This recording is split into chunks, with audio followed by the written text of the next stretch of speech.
मैंने अपने आप को कहा अगर यहाँ पे मैंने तैयारी शुरू की होती ना तो नहीं क्रैक कर पाती शायद। कैसे यहाँ पे पहुँची हूँ, तो ये कहूँगी सबसे पहले कि स्कूल में मेरे पूरी एजुकेशन जो है भोपाल में कंप्लीट हुई है। तो स्कूल में कहीं से कीड़ा आ गया था कि कहीं किसी को देख लिया होगा, कहीं सुन लिया होगा, कहीं पढ़ लिया होगा कि आईएएस ऑफिसर नाम की कोई चीज़ होती है। बट तब मुझे ये भी नहीं पता था कि there is a UPSC exam, you can become something else as well, there are other categories, there are other options, कुछ भी नहीं पता था। While I got into graduation, तो ग्रेजुएशन में सेकेंड ईयर में जब आई तब लगा कि एग्जैक्टली करना क्या है। क्या आप केमिकल इंजीनियर की नौकरी करना चाहते हैं लाइफ टाइम, क्या करना चाहते हैं? तो ऐसे कुछ क्वेश्चंस मेरे दिमाग में थे and I started going through the entire career options. और फिर लगा कि नहीं, कहीं पे जो पीछे दिमाग में एक था उसको आगे लाने की ज़रूरत है। हमेशा दिमाग में ये आता था कि मैं बहुत ही नॉर्मल मिडिल क्लास बैकग्राउंड से हूँ। मेरे फैमिली में किसी ने आज तक यूपीएससी का फॉर्म भी नहीं भरा है, एग्ज़ाम भी नहीं दिया है, प्रिपरेशन भी नहीं किया है। तो मेरे लिए बहुत डाउट्स थे, बहुत फियर्स थे। पर ये लगता था कि क्या मैं पढ़ाई के बलबूते पे, अपनी लर्निंग कैपेसिटी से, अपने एक नॉलेज हम गेन करते हैं उसके बेसिस पे क्या मैं ऐसे पोजीशन पे पहुंच सकती हूँ जहाँ पे लोगों के लिए कुछ कर सकती हूँ, किसी की लाइफ में कोई पॉजिटिव चेंज ला सकती हूँ।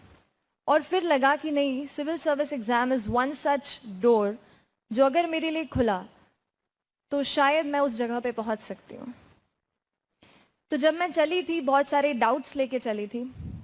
मैं ग्रेजुएशन के साथ प्रिपरेशन करना शुरू किया था मैंने, तो दिल्ली नहीं जा पा रही थी उस टाइम, और फाइनेंशियल कंडीशन भी ऐसी नहीं थी कि सोचो कि ये कर लेते हैं फिर जाएंगे दिल्ली। तो लगा कि चलो अभी से शुरू करते हैं कॉलेज के साथ। सर, आपको एक बात बताना चाहूँगी, भोपाल में हम लोग रहते हैं या दूसरे शहरों में, तो हमारे लिए दिल्ली एक बड़ा एनिग्मा होता है। और स्पेशली सिविल सर्विस के वर्ल्ड के लिए ऐसा लगता है कि दिल्ली नहीं जाएंगे तो शायद अपना कुछ नहीं हो पाएगा। तो वैसा मुझे भी लगता था। बट आपको सही बात बताऊं, मैं मॉक इंटरव्यू देने के लिए दिल्ली गई थी। फरवरी 21 को मेरा इंटरव्यू था और जनवरी को मैं मॉक इंटरव्यूज़ देने गई। जब मैं वहाँ स्टेप इन किया, मैंने वो एक एरिया है Karol Bagh and then this old Rajendra Nagar जो हम सुनते रहते हैं, पढ़ते रहते हैं, वो टेरिफाइंग था मेरे लिए। हर बिल्डिंग पे, हर जगह देश की सिविल सर्विस एग्जाम, इसमें इतना कोर्स, ये पढ़ा रहे हैं, वो पढ़ा रहे हैं। मैंने अपने आप को कहा अगर यहाँ पे मैंने तैयारी शुरू की होती ना तो नहीं क्रैक कर पाती शायद। यहाँ पे रहकर in the comfort of my home, जो भी रिसोर्सेज मिले मुझे यहाँ पर और इंटरनेट पे, जितना मैं उनको यूज़ कर पाई, whatever I could use, I used it and I cleared it. And if I am able to do it, if I was able to do it, आप भी कर सकते हैं।